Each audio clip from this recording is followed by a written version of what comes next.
can I say? The R68s and R68As are really special, especially when they are pretty much only on Coney Island routes, such as the B, D, and Q. And I already went over the R68s. Now it's time to go over the R68As. So, without further ado, let's go to the R68As.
These are the R68As. 200 subway cars originally meant to be in option order for R68s and numbered 5001 to 5200. The R68As were split from the R68 order due to poor performances from the cars produced by Westinghouse and Rail. As a result, the R68As were instead built by Kawasaki Heavy Industries. The first R68A cars were delivered to New York on April 12, 1988. And began revenue service on May 18, 1988 on the Bronx D train.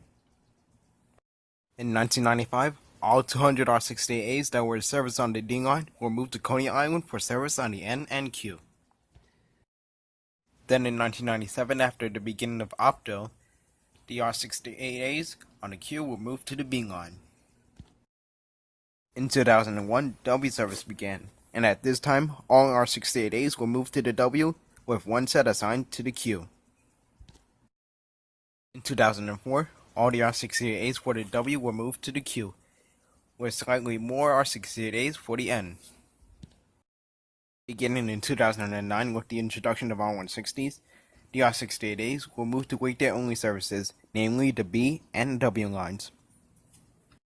The R68As still continues to see occasional service on the N and Q line, especially after 2016 with the opening of the 2nd Avenue subway. Since 2009, the timings were pretty much more or less the same, except for when W service was discontinued between 2010 to 2016. Also beginning in 2011, the G train also began to see a few sets of R68As from time to time.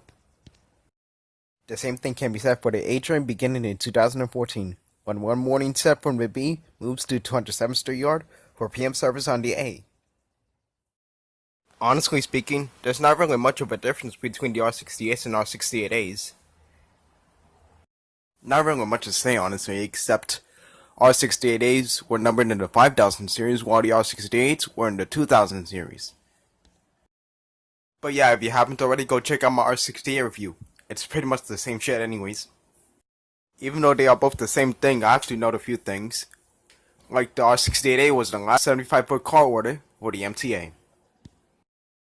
One of the reasons is because a 75-foot car had the same amount of doors as a 60-foot car. And less doors for a longer length meant longer dwell times. Another reason is because 75-foot cars are banned in the BMTEs, since 75-foot cars cannot fit in tight curves in the BMTEs. As a result, all major future subway orders were made to be 60 feet only, starting with the R143. The R68As has the same traction system as the R68, and even howls just like the R68. Here are some clips to show you.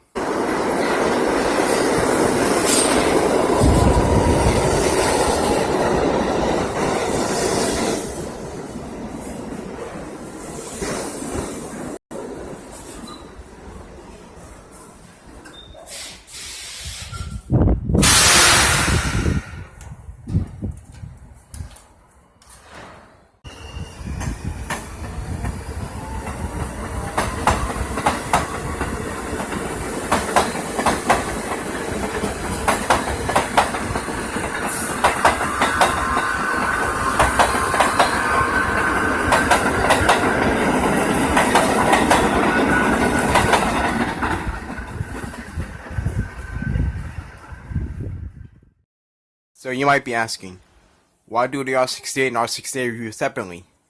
Couldn't you have just did it in one review? Well, here's my reasoning.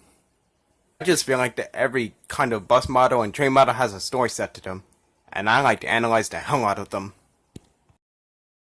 The R68 gets like a rusty ass story, as has shittier font, and since they're out more often, they're not really clean to me. R68As, on the other hand, they feel newer. They have a better font for my eyes, and the exterior, it seems a lot more brighter. Let's not forget that the two are also made by different companies. Since the R68As were made by Japan, that also gives it a fresher look.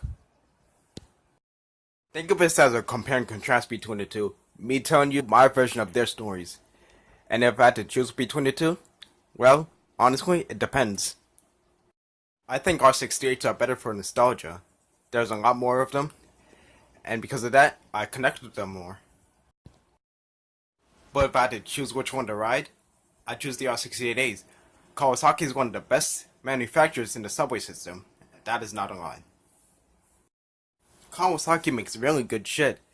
In fact, I think they make up pretty much half the subway fleet. No wonder Kawasaki's gonna do the R211s now.